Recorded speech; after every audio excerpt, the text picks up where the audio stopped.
എല്ലാവർക്കും നമസ്കാരം. ഞാൻ ഇന്നിവിടെ സംസാരിക്കാൻ പോകുന്നത് ആത്മവിശ്വാസത്തിന്റെ പ്രസക്തി എന്നതിനെ കുറിച്ചാണ്. ആദ്യം തന്നെ ഞാൻ പറയുന്നു, ഒരു മുറിയിൽ എനിക്ക് കഴിയും എന്നതുണ്ട്, മറ്റേ മുറിയിൽ എനിക്ക് കഴിയില്ല എന്നതുമുണ്ട്. നമ്മൾ ഒരാളോട് ചോദിക്കുകയാണെങ്കിൽ നിങ്ങൾ ഇതിൽ ഏത് തിരഞ്ഞെടുക്കും എന്നത് ചോദിക്കുകയാണെങ്കിൽ എല്ലാവരും പറയുന്നത് ആദ്യത്തെ മുറി തിരഞ്ഞെടുക്കും എന്നതാണ്. എന്നാൽ നമ്മൾ യാഥാർത്ഥ്യത്തിലോട്ട് വരുമ്പോൾ, ഒരു കാര്യത്തിലോട്ട് അടുക്കുമ്പോൾ എല്ലാവരും അത് മാറ്റി പറയും എന്നതാണ് ഇതിന്റെ സത്യം എന്നത്.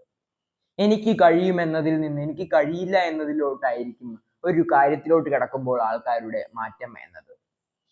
പക്ഷേങ്കിൽ ഒരു ആത്മവിശ്വാസം നിറഞ്ഞ ഒരാളാണെങ്കിൽ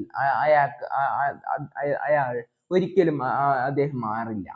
എനിക്ക് കഴിയും എന്ന് തന്നെയായിരിക്കും അയാളുടെ മനസ്സിൽ എപ്പോഴും. ഇപ്പോൾ ഇത് പറയുമ്പോൾ നമുക്കറിയാം, ഒരു കഥ എൻ്റെ മനസ്സിൽ വന്നത്. ഇങ്ങനെ നോക്കുകയാണെങ്കിൽ ഒരു ചെടി നമുക്കറിയാം ഒരു മണ്ണിന്റെ അടിയിൽ നിന്നാണ് മുളച്ചു വരുന്നത്. ആ ചെടിക്ക് ആത്മവിശ്വാസം ഇല്ലായിരുന്നുവെങ്കിലോ എനിക്ക് അതിൻ്റെ മുകളിൽ കുറെ കല്ലും മണ്ണും ഒക്കെ നിറഞ്ഞിരിക്കുകയാണ്. അത് മാത്രമല്ല, അതിന് ചുറ്റും നിറച്ചും ഇരുട്ടുമാണ്. അപ്പോൾ ഇത് എനിക്ക് കഴിയില്ല എന്ന് വിചാരിക്കുകയാണെങ്കിലോ അതിൻ്റെ അകത്ത് ഇന്ന് നശിച്ചു പോകുകയേ ഉള്ളൂ. അത് അങ്ങനെയല്ല ചിന്തിക്കുന്നത്. എനിക്ക് കഴിയും എന്ന് ഉറപ്പിച്ച് ചിന്തിച്ച് അത് വളർന്നു വരികയാണ് ചെയ്യേണ്ടത്. അത് നമുക്ക് നമ്മുടെ ജീവിതത്തിനായി ഉദാഹരണമാക്കി എടുക്കാം. നമുക്ക് പല പ്രതിസന്ധി ഘട്ടങ്ങളും ഉണ്ടായിരിക്കും. എന്നാൽ അതൊക്കെ നമ്മൾ മാറ്റിവെച്ച് എനിക്ക് ആത്മവിശ്വാസമുള്ളവനാണ് എന്ന് നമ്മൾ സ്വയം തിരിച്ചറിയുകയാണ് ചെയ്യേണ്ടത്. നമ്മൾ വിദ്യാർത്ഥികൾ മറ്റുള്ളവരോട് ഞാനൊന്നും പഠിച്ചില്ല എന്ന് പറയുന്നതിനെക്കാട്ടും ഭേദം ഒരു പഠിക്കാത്ത വിഷയം ഞാൻ പഠിക്കും എന്നത് നമ്മൾ ആത്മവിശ്വാസത്തോടെ പറയുകയാണ് ചെയ്യേണ്ടത്.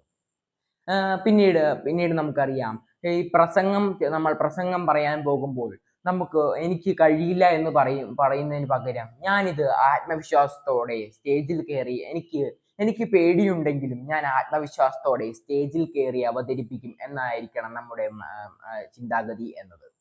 അത് നമുക്ക് വളരെയധികം വലിയൊരു സ്വാധീനം തന്നെയായിരിക്കും ഉണ്ടാക്കി തരിക. അതിന് പല ഉദാഹരണങ്ങളും നമ്മുടെ ജീവിതകാലത്തിൽ തന്നെ നമ്മൾ കണ്ടത് തന്നെയാണല്ലോ.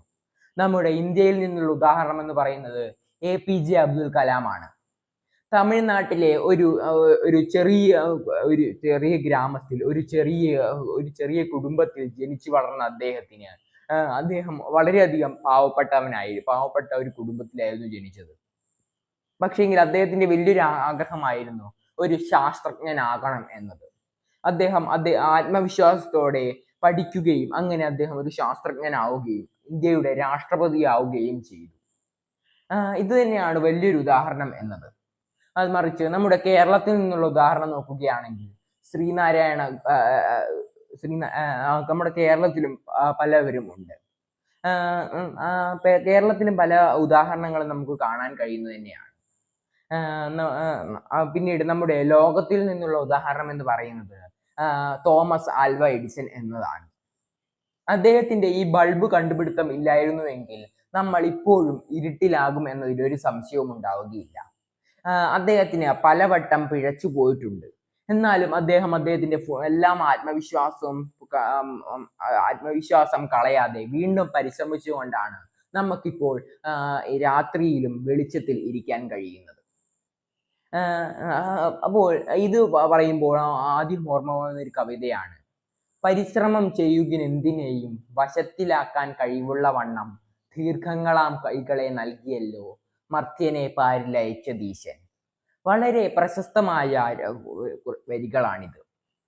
നമ്മൾ എന്തിനു വേണ്ടിയും പരിശ്രമം ചെയ്യാൻ വേണ്ടിയാണ് നമുക്ക് രണ്ട് കൈകൾ നൽകിക്കൊണ്ട് നമ്മുടെ മനുഷ്യനെ ഈ ഭൂമിയിൽ അയച്ചത് എന്നാണ് അതിന്റെ അർത്ഥം. അപ്പോൾ നമ്മൾ ആത്മവിശ്വാസത്തോടെ ഒരു കാര്യം ശ്രമിക്കുകയാണെങ്കിൽ അതിൽ ജയവും തോൽവിയും ഉണ്ടായിരിക്കാം. എന്നാൽ നമ്മൾ അത് ശ്രമിക്കാതിരിക്കുകയാണെങ്കിൽ എന്തായാലും തോൽവി തന്നെയായിരിക്കും. നമ്മൾ അത് ശ്രമിച്ച് ചിലപ്പോൾ നമുക്ക് ജയം ലഭിക്കുകയാണെങ്കിൽ അത് വളരെയധികം നല്ലൊരു കാര്യമായിരിക്കും. അപ്പോൾ നമ്മൾ അങ്ങനെ ചിന്തിക്കണം. നമ്മൾ പരിശ്രമിക്കാതിരുന്നാൽ നമുക്കൊന്നും ലഭിക്കില്ല. നമ്മൾ പരിശ്രമിക്കുകയാണെങ്കിൽ നമുക്ക് ജയിക്കാനോ അതുപോലെ തന്നെ തോൽക്കാനോ സാധ്യതയുണ്ട്. ഇങ്ങനെയുള്ള കാര്യങ്ങൾ ഇപ്പോഴത്തെ തലമുറ വ്യക്തമായി നല്ല രീതിയിൽ മനസ്സിലാക്കേണ്ടത് അത്യാവശ്യം തന്നെയാണ്. ഇത്രയും കാര്യങ്ങൾ പറഞ്ഞുകൊണ്ട് ഞാൻ എൻ്റെ പ്രസംഗം നിർത്തുന്നു. നന്ദി.